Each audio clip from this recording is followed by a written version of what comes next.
नमस्कार, मैं अमित कुमार सिंह। आप देख रहे हैं ब्रेकिंग न्यूज चतरा। जैसा कि आप लोग जान रहे हैं कि झारखंड में सीजीएल की परीक्षा 28 जनवरी को संपन्न हुआ, लेकिन जैसे ही अभ्यर्थी परीक्षा देकर घर लौटे और प्रश्न पत्र मिलाना शुरू किया, वैसे ही पेपर लीक होने का मामला सामने आया, जिसके बाद आयोग ने बड़ी कार्रवाई करते हुए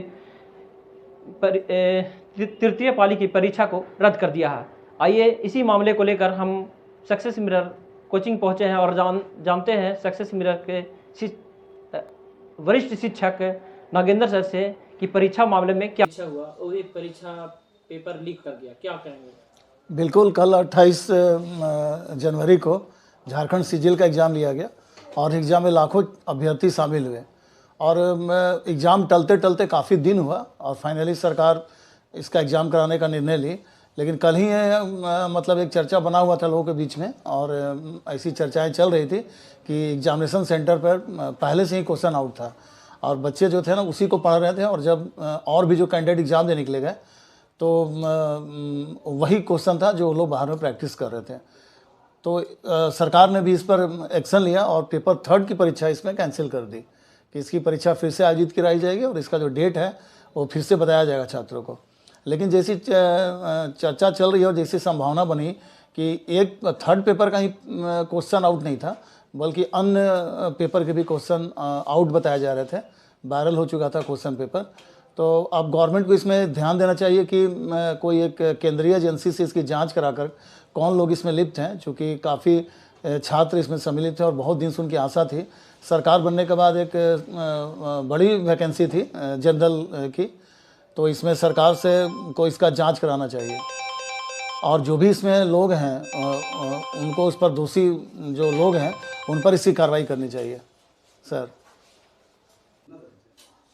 अभ्यर्थी इतने मेहनत करते हैं और जब परीक्षा देके जैसे ही लौटते हैं, क्वेश्चन मिलाते हैं, आंसर मिलाते हैं, जैसे ही पता चलता है कि पेपर लीक कर गया, क्या अभ्यर्थियों का मनोबल बढ़ रहा है या घट रहा है, इसके बारे में? बिल्कुल, एग्ज़ाम देने के बाद हमारे भी जो कोचिंग क्लासेस के स्टूडेंट थे काफ़ी प्रसन्न होकर के करते कि सर बहुत अच्छा एग्ज़ाम गया और पेपर भी कुछ औसत था और काफ़ी खुश थे और लग रहा था कि इस बार संभावना बन रही है सर कि इस बार मेरा सिलेक्शन हो जाएगा। तो बहुत दिन से लोग लगे हुए हैं, तैयारी कर रहे थे और काफ़ी खर्च भी हो जाता है एक मध्यम परिवार का अगर एग्ज़ाम देने जा रहा है। तो चूँकि सुबह 7 बजे से एग्ज़ाम थी तो बहुत लोग होटल ना लेकर के सुबह से ही एग्ज़ाम सेंटर पे जा रहे थे और गाड़ी बुक करके लगभग एक बच्चे पर 1000-1500 रुपये की खर्च आ रही थी। तो इतना खर्च भी होता है और उनका एक फ्यूचर होता है, करियर होता है और उसके बाद अगर कुछ ऐसे असामाजिक तत्व हैं जो इस तरह से लग करके और सरकार के जो उद्देश्य है या जो इस तरह का एक बड़ा एग्ज़ाम जो संपन्न करा रही है सरकार और उसमें लोग इस तरह की ये करते हैं तो निश्चित रूप से सरकार को इस पर कड़ी कार्रवाई करनी चाहिए और जो भी दोषी हैं और उन पर उचित कार्रवाई करें ताकि अगले बार से वो इस तरह की हिमाकत नहीं कर सके।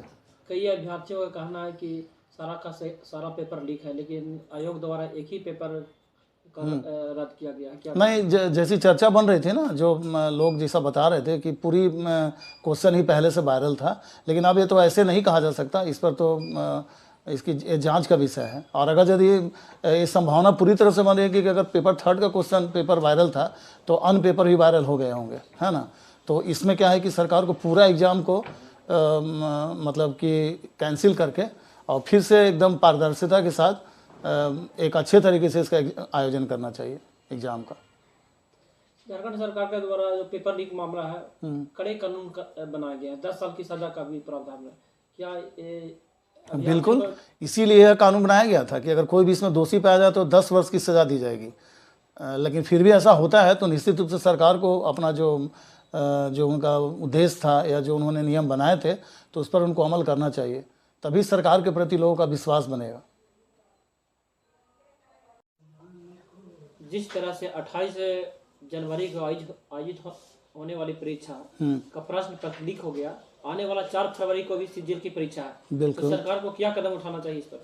देखिए, इसमें तो बस चूँकि एक बहुत बड़ा आयोजन होता है, सरकार का भी इसमें काफ़ी मतलब कि इस पर प्लानिंग करके और एग्ज़ाम लेना पड़ता है और इसमें काफ़ी अभ्यर्थी लगता है कि 6-7 लाख अभ्यर्थी इसमें भाग ले रहे थे, हर एक पूरे देश के अभ्यर्थी इसमें भाग ले रहे थे। बड़ा आयोजन होता है। अब जैसा हम लोग जानते हैं ये तो एक कॉन्फिडेंशियल चीज़ होती है, लेकिन जो हम लोग को सुनने में आता है कि गवर्नमेंट की पूरी सिक्योरिटी में क्वेश्चन पेपर को रखा जाता है, आंसर शीट को रखा जाता है और ठीक एक दिन पहले अब जैसे भी पहुंचता होगा थाने के माध्यम से, बैंक के माध्यम से, जो हम लोग को बाहरी जानकारी प्राप्त होता है, और पूरी सिक्योरिटी के साथ क्वेश्चन को एग्जामिनेशन सेंटर पर पहुंचाया जाता है। तो अब 28 तारीख से 4 तारीख का कोई लेना देना नहीं बनता है।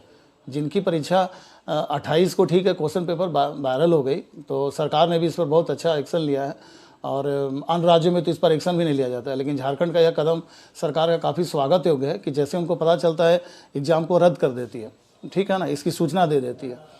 तो अब यहाँ पर 4 तारीख से कोई लेना देना नहीं है। 4 तारीख को जो एग्ज़ाम है उसको बिल्कुल सरकार चूँकि अभी से सचेत होकर के और पूरी व्यवस्था के साथ एग्ज़ाम को ले, ताकि कोई लोग भी इसके प्रश्न को वायरल ना कर सके उस दिन की एग्जामिनेशन को। तो ये तो लेना चाहिए, इससे कोई मतलब नहीं। 28 से 4 का कोई लेना देना नहीं है। हालांकि कुछ लोग ऐसी संभावना बता रहे थे कि अगर क्वेश्चन यदि एक दिन का पहला दिन का अगर परीक्षा का क्वेश्चन वायरल किया गया है, तो हो सकता है कि उस दिन के भी क्वेश्चन उनके पास हाथ लग गए होंगे। तो ये तो खैर अब एक संभावना व्यक्त की जा रही है, इसमें सत्यता तो है नहीं। अब सत्यता तो इसलिए इसको कोई लेना नहीं। मेरे हिसाब से एग्ज़ाम बिल्कुल लेना चाहिए। और जो आने वाले 4 फरवरी की जो परीक्षा है उसे लेकर अभ्यर्थी में असमंजस की स्थिति बनी हुई है कि क्या करें। पेपर लीक पहले ही हो जा रहा है, कई अभ्यर्थी अभी से मूड बदल दे रहे हैं कि परीक्षा देने नहीं जाएंगे। जो ऐसे छात्र को क्या कहेंगे?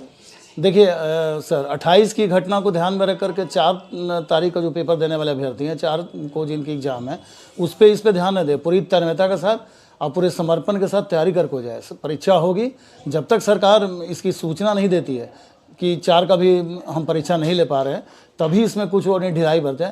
नहीं तो पूरे दुगने उत्साह के साथ तैयारी करें। इसमें इस समय चूँकि लास्ट फेज है, और इन 4-5 दिनों में ही वो निर्णायक की भूमिका में रहेंगे, है ना। प्रश्न पत्र लीक होने के बाद अभ्यर्थियों का मनोबल एकदम टूट सा गया है। ऐसे अभ्यर्थियों का क्या कहेंगे? अब चूँकि अब इस तरह की घटनाएं हुई है, तो इससे छात्रों को निराश नहीं होना चाहिए। वो अपना मन से लगे रहें, और जो भी मेहनती छात्र हैं उनका सिलेक्शन होगा।